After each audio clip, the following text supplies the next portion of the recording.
Quando se fala de gripe aviária, uma das principais perguntas que vem à mente de todos nós é a seguinte: o preço da carne de frango e dos ovos vai subir? Vai faltar esses produtos nos supermercados?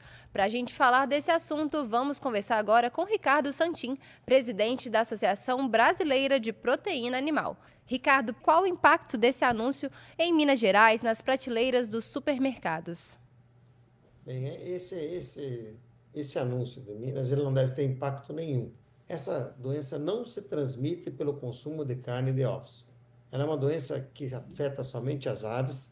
Todos esses cuidados são feitos para que as aves não adoeçam e não morram e a gente ficar sem comida.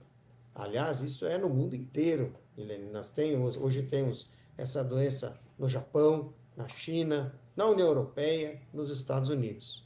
Os Estados Unidos já teve que abater 170 milhões de aves, a União Europeia 11 milhões de aves, para proteger as demais aves que estavam vivas, para que o vírus não pudesse transmitir para as próprias aves. Então, hoje, se você tem alguma consequência comercial que Minas sofre, é por conta de um evento que teve lá no Rio Grande do Sul, e que já está contando o prazo, já acabou o evento, que era a influenza aviária em aves comerciais.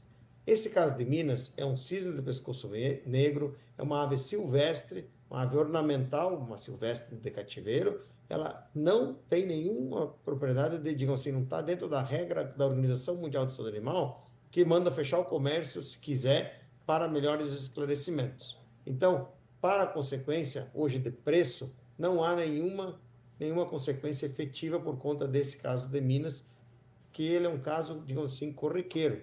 No Brasil, a gente já teve 169 de casos como esse nos últimos 2 anos, e o mundo ele está vivendo uma epidemia dessa doença, que agora, pela primeira vez, chegou no Brasil, pela primeira vez chega em Minas, e ela tem, sim, o condão de fazer com que as pessoas reforcem mais os cuidados de proteção dos animais. Agora, para o consumidor, não há efeito, porque a gente precisa cuidar exatamente que os animais não morram, para o consumidor não ficar sem comida. Ricardo, Minas Gerais e Rio Grande do Sul são os dois maiores produtores de carne, de frango e ovos do Brasil, né? Nós tivemos esse problema lá em Montenegro, as medidas sanitárias foram tomadas e desde então já está no processo de retomada de produção, de finalização desse período de quarentena. O decreto que foi assinado ontem pelo governo de Minas Gerais, você acha que foi uma medida acertada para tentar fazer com que se tenha medidas de prevenção para evitar que qualquer foco de gripe aviária chegue até as granjas comerciais?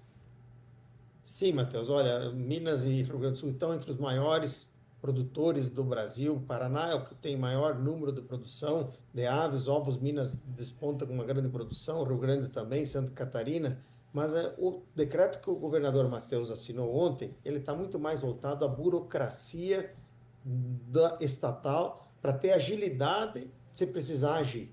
É isso que está fazendo. A emergência, ela que tem o nome de emergência zona sanitária. Mas o sobrenome de zona sanitária é simplesmente para que a emergência administrativa possa ser realizada se eu precisar, por exemplo, me deslocar lá para Matheus Leme, quando foi deslocar. Se você fosse fazer um pedido de diária para o fiscal que foi lá se deslocar, abastecer o carro, fazer o pedido dentro das burocracias, isso poderia demorar muito mais e se não fosse um caso isolado, você deixar o vírus correr. Então, o que o governador fez? Acertadamente, está decretada essa emergência, que não é uma emergência por causa da carne, por causa do produto, por causa da produção mineira.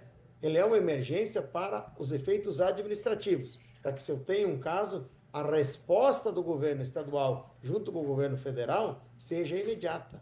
E isso também aconteceu no governo federal. O ministro Fávaro colocou uma emergência sanitária no Brasil inteiro, mesmo tendo só um caso lá no Rio Grande do Sul. Mas a Superintendência de Minas pôde fazer, em estado de emergência, uma atenção especial junto com a Secretaria, daí e a EPAGRE, se não me engano, né? Aí o órgão de Minas, e direto lá atender o caso. Então, foi acertada a medida, ela não é uma medida que tem problemas com a produção, mas ela é uma medida administrativa acertada, como você fala bem, de prevenção para proteger a comida na mesa dos mineiros. Tem mais alguma pontuação, Ricardo, em relação a André, essa questão? eu queria agradecer mais uma vez você, a Milênia, a TV Horizonte, a possibilidade de falar com os mineiros e dizer porque eu tenho minhas filhas que são, a gente chama de minerucha. A minha mulher é mineira de BH, a minha sogra aí, eu queria estar aí, podendo hoje fazer como os mineiros, ir na casa da Ellen ou do Devair, que é meu sogro, e comer um frango com quiabo. Oh, Temos um beleza. mineiro que continue a comer. Não deixe de comer, eu como na minha casa. Semana passada tinha frango com quiabo lá em casa, no Rio Grande do Sul, onde teve o episódio em aves comerciais. Essa doença não se transmite pela comida, não se transmite pelo consumo de carne e de ovos. Então, a minha última fala é agradecer essa oportunidade e pedir aos nossos mineiros que podem continuar a comer seu franguinho, franguinho passarinho, o nosso frango com quiabo tão saboroso, que isso não tem perigo e a nossa avicultura mineira continua forte porque ela está preparada para proteger os rebanhos e não deixar esse vírus chegar na produção comercial.